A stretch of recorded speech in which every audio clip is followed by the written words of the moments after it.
लक्सर में स्थित जेके tyre company में सैकड़ों कर्मचारी वेतन बढ़ोतरी व अन्य मांगों को लेकर पिछले कई दिनों से फैक्ट्री गेट में बाहर भूख हड़ताल पर डटे हुए हैं, लेकिन फैक्ट्री प्रबंधन तंत्र उनकी मांगों पर कोई ध्यान नहीं दे रहा है। हड़ताली कर्मियों का आरोप है कि फैक्ट्री मैनेजमेंट उनका आर्थिक शोषण और उन्हें आत्मदाह करने पर मजबूर कर रहा है।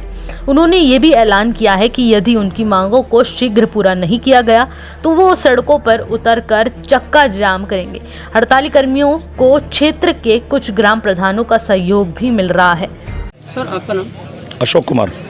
अशोक जी, आप यहाँ धरना पर क्यों बैठे हैं? आप जो है इस फैक्ट्री के साथ हमारा एक त्रिवर्षीय समझौता होता है जो 1 जनवरी 2021 से लागू होना था, लेकिन फैक्ट्री प्रबंधन उसको 1 जून से लागू कर रहा है और हमारी जो डिमांड थी वो फैक्ट्री प्रबंधन नहीं मान रहा है और इन्होंने धोखाधड़ी करके 20 यूनियनों को खरीद फरोख्त करके उस एग्रीमेंट को साइन करवा लिया है। फिर हमारा वाद डीएलसी महोदय हरिद्वार के यहाँ चल रहा था। डीएलसी महोदय ने हमें कहा कि आप भौतिक सत्यापन कराइए तो मैं इस एग्रीमेंट को निरस्त करती हूँ और अगर आप बहुमत साबित नहीं कर पाते हैं तो मैं ये एग्रीमेंट को पंजीकृत कर दूँगी। लेकिन उन्होंने हमारा बहुमत साबित होने के बावजूद भी इस एग्रीमेंट को पंजीकृत कर दिया है और इसमें भी खरीद फरोख्त हुई है। डीएलसी मधुनेगी इसमें बराबर की हिस्सेदार है मैनेजमेंट के साथ। फिलहाल ये भूख हड़ताल है आपकी? अभी हमारी ये कर्मिक भूख हड़ताल है जो 24 घंटे चलती है। उसके बाद हम लोग अनिश्चितकालीन भूख हड़ताल पर जाएंगे और अगर फिर भी नहीं चलेगा तो हमारे साथीगण यहाँ और मैं भी खुद इसी गेट पर आत्मदाह तक करेंगे। अच्छा, अगर आपकी मांगे पूरी नहीं होती तो आगे की क्या कार्रवाई है? आगे की कार्रवाई है, अभी हमारी अनिश्चितकालीन क्या कार्रवाई है आगे की? आगे की कार्रवाई हमारी यही है, अनिश्चितकालीन भूख हड़ताल के लिए हम लोग बैठेंगे। उसके बाद भी अगर कुछ नहीं होता है तो हम लोग फैक्ट्री गेट के सामने आत्मदाह तक करेंगे। हम इसमें या तो हमारा समाधान होगा और नहीं तो हम उत्पीड़न के लिए विधानसभा घेराव करेंगे, सचिवालय का भी करेंगे, जिले का भी करेंगे और यहाँ भी जाम करेंगे। ये क्या है, बछड़ा चौक बल्लौल तिराहा। उधर जब फैक्ट्री मैनेजमेंट से बात की गई तो मैनेजमेंट कहना है कि वह किसी भी कर्मचारी का कोई शोषण नहीं कर रहे हैं।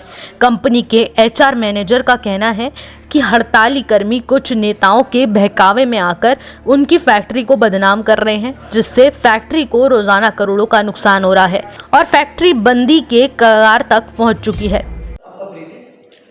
मैं धीरज शर्मा हूं और मैं इस कंपनी में एज ए एचआर हेड काम कर रहा हूं। अच्छा सर, बाहर जो कंपनी गेट पर ये कर्मचारी जो धरना प्रदर्शन कर रहे हैं जी, क्यों बैठे हैं? क्या मांग है? मतलब क्या मामला है? हमारी कंपनी में लगभग 3000 कर्मचारी काम करते हैं और इन 3000 कर्मचारियों का लगभग 27 यूनियन, हमारे यहाँ पूरी 27 यूनियन रजिस्टर्ड है। 27 यूनियन इन कर्मचारियों का प्रतिनिधित्व करती हैं और हमारे यहाँ दीर्घकालीन समझौता जो कि वेतन से संबंधित और उनकी सुविधाओं से संबंधित किया जाता है, 3 साल का एक दीर्घकालीन समझौता होता है। पिछला समझौता हमारा 31/12/2020 को ख़त्म हो गया था। उसके बाद हम लोगों ने इन 27 यूनियन के प्रतिनिधियों के साथ लगभग 50 मीटिंग करने के पश्चात 28 जून 2021 को एक समझौता संपन्न हुआ। उस समझौते को 27 में से 20 यूनियन ने एक्सेप्ट किया और उस समझौते के बाद प्रत्येक कर्मचारी की जो सैलरी है हमारी कंपनी में लगभग 35,000 रुपये हो जाएगी और इस सैलरी के अलावा बहुत सारे ऐसे बेनिफिट्स हम लोगों ने उनको दिए हैं जो कि इस समझौते के बाद उनको दिए जाने शुरू कर दिए जाएंगे। इसके अलावा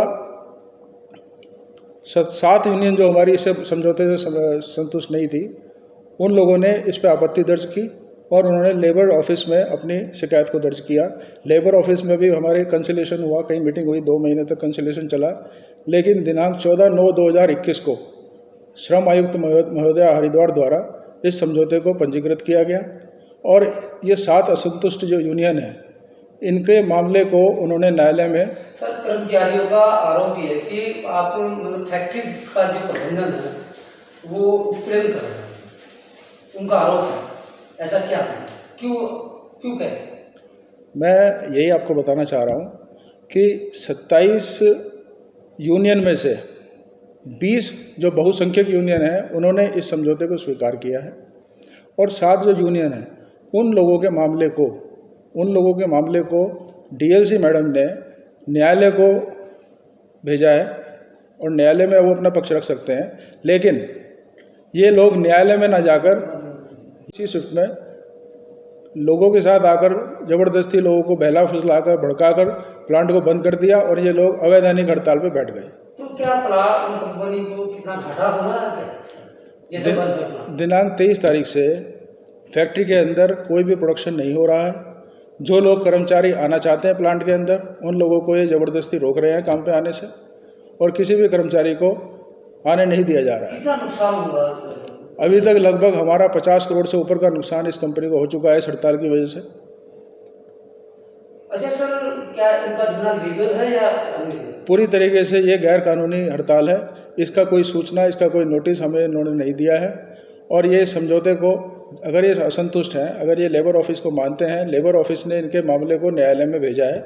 अगर ये लोग इस चीज़ को सही तरीके से उठाना चाहते तो ये न्यायालय में जाके अपनी बात को कह सकते हैं, वो रास्ता इनके लिए हमेशा खुला हुआ है। लेकिन उन्होंने न्यायालय का रास्ता नहीं अपनाया, बल्कि ये लोग अवैधानिक हड़ताल को हमारे यहाँ लोगों को रोक के बैठ गए, जिसकी वजह से कारखाना पूरी तरह से बंद है और करीब करीब अभी तक 50 करोड़ रुपए का नुकसान कंपनी को हो चुका है। फैक्ट्री प्रबंधन क्या कार्रवाई करेगा इनके खिलाफ? इसमें मैं एक चीज़ और आपके नॉलेज में डालना चाहता हूँ कि ये जो कारखाना है, ये बिरला टायर ने 2008 में यहाँ पर लगाया था। लेकिन यहाँ की जो श्रमिकों की हठधर्मिता है, जो यहाँ पर इतनी यूनियन यहाँ पर बनी हुई है, इन लोगों की वजह से वो बिरला टायर जो है कभी भी इस प्लांट को प्रॉफिट में नहीं लेके आ पाया। और 2016 में जेके टायर ने बंद पड़ा हुआ प्लांट को खरीदा। बंद पड़े हुए प्लांट को, जिसमें कि जब बिरला के समय पे जब ये प्लांट बंद हो गया था तो यहाँ पर काम करने वाले कर्मचारियों का रोजगार का पूरा संकट पैदा हो गया था। लेकिन उनके रोजगार को बचाते हुए, इस प्लांट की रक्षा करने के लिए, इस प्लांट को लेने के लिए जेके मैनेजमेंट आगे बढ़ा। और जेके मैनेजमेंट ने 2016 में जब इस प्लांट को लिया तो उसको धीरे धीरे उबारते अच्छी स्थिति में हम लोग लाने की कोशिश कर रहे हैं। लेकिन आज फिर वही स्थिति पैदा हो रही है कि कुछ यूनियन की हठधर्मिता की वजह से इस प्लांट में फिर एक आर्थिक संकट पैदा हो गया है, और जिसकी वजह से दोबारा से इस प्लांट में बंद होने की कगार पे आ गया है।